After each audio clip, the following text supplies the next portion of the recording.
Welcome to Rewilding Work. I'm Paul Miller.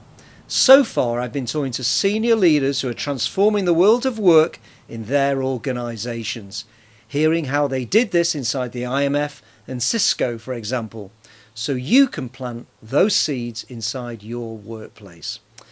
Today, I have something a little different. No guests, just me, and I'll be offering 5 reflections on a topic of the day that we're going to call shoots, in line with the Rewilding Work concept of 3 seeds. So here are my first 5 shoots about the topic of the day, and it's got to be AI and work. Shoot number 1. AI is not new, it's been 70 years in the making, so don't rush to judgment. Artificial intelligence didn't start in November 2022 when ChatGPT was released as a web app by San Francisco-based firm OpenAI. The earliest successful AI program was actually written in 1951, even before I was born, by Christopher Strachey, who became director of the programming research group at the University of Oxford.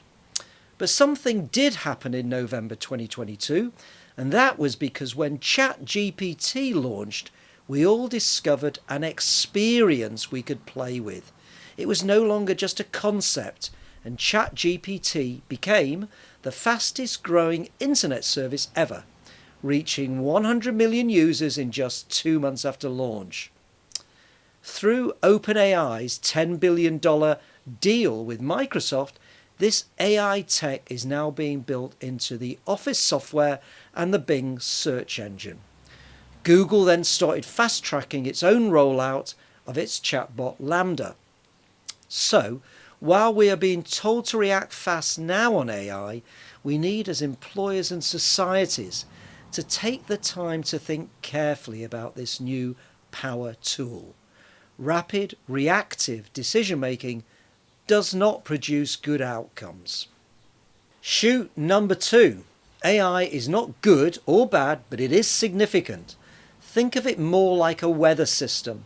There's some weather we like, some we don't, but weather affects us all. Or you can think of it more like the arrival of money into a barter economy. Just imagine that. Would it be good, bad, indifferent? So approach it with respect, maybe some fear, but don't state your colours to a mast. Don't fall into the trap of being either a tech utopian or a tech Luddite. Stay open. And by the way, there is not one AI, but many AIs, and there will be lots of AIs focused on different fields, like, for example, healthcare or medicine. Or we could think about releasing AI inside the workplace of Vodafone. That's really different to it being used by a family at home. Or consider what happened when Samsung let ChatGPT have a free rein inside the company and in turn suffered some painful lessons. That's as silly as shutting the door and pretending the AI issue will evaporate. Treat it with respect, explore, and stay open. Shoot number 3. Inside the workplace, adopt AI, but within an ethical and principled corporate framework.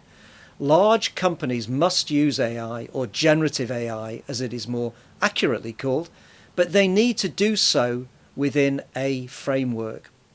Inside my own company, the Digital Workplace Group, we're using ChatGPT, but we would never let it crawl through our research reports, which often contain confidential material, as while that might be useful in terms of outputs, we would never expose confidential information to ChatGPT. So, ethical and principled playbooks need to be developed that act as guardrails. For example, if the marketing division of a retail leader is deploying a Microsoft AI, the employees deserve and need to know what the implications are. Will this make their own work obsolete? And if so, what's in it for them? This is not a Luddite approach, but a human nature one. For work, this is more like the arrival of steam into an agricultural society. Roles, tasks, industries will change, but work evolves, and most people do work today that barely even existed 30 years ago. Most parents don't understand the work their kids do at all. Give employees the security to experiment, but explain what the ethical model and principles of your company are. Shoot number 4. Time for universal basic income and an AI tax. This is a more societal and political point. Let's assume that Goldman Sachs is right-ish, that by 2030 300 million jobs will disappear. They actually said the equivalent of 300 million full-time jobs. But let's agree that work, roles, tasks and jobs will disappear for large numbers of people. We need a universal basic income for affected societies. That's a set amount of money into the accounts of those affected. UBI is growing and there are now more than 100 UBI pilots happening around the world, providing a cushion or safety net to help soften the changes that are coming. And we have already had a successful dry run of a similar approach through the COVID furlough system. That was money paid to people each month and it worked well, helping many people during a period of upheaval. But how do we fund the UBI? I would advocate an AI or robot tax. So when AI takes out a third of the workforce of IBM, as they have predicted, IBM doesn't just bank the efficiency and the overhead savings, but pays a modest tax for the AI that is deployed. If I work for IBM and get exited due to AI, then my tax doesn't reach the government coffers, but the government still needs that money, so we devise a system to tax the tech that replaced the people. Just because this is a hard problem to solve doesn't mean it can't be addressed.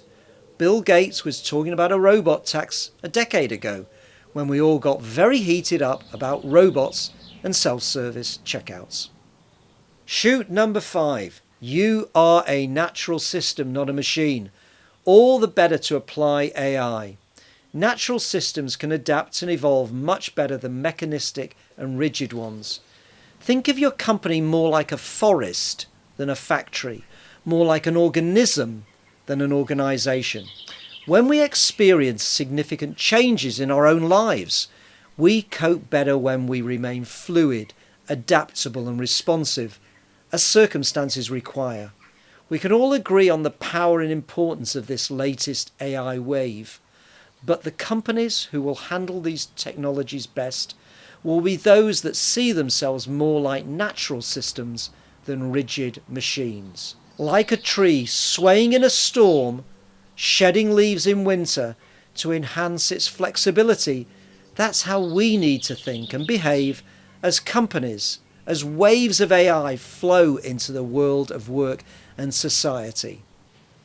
I hope the 5 shoots were useful, and do subscribe to the DWG channel for Rewilding Work episodes so they arrive automatically, and see you next time.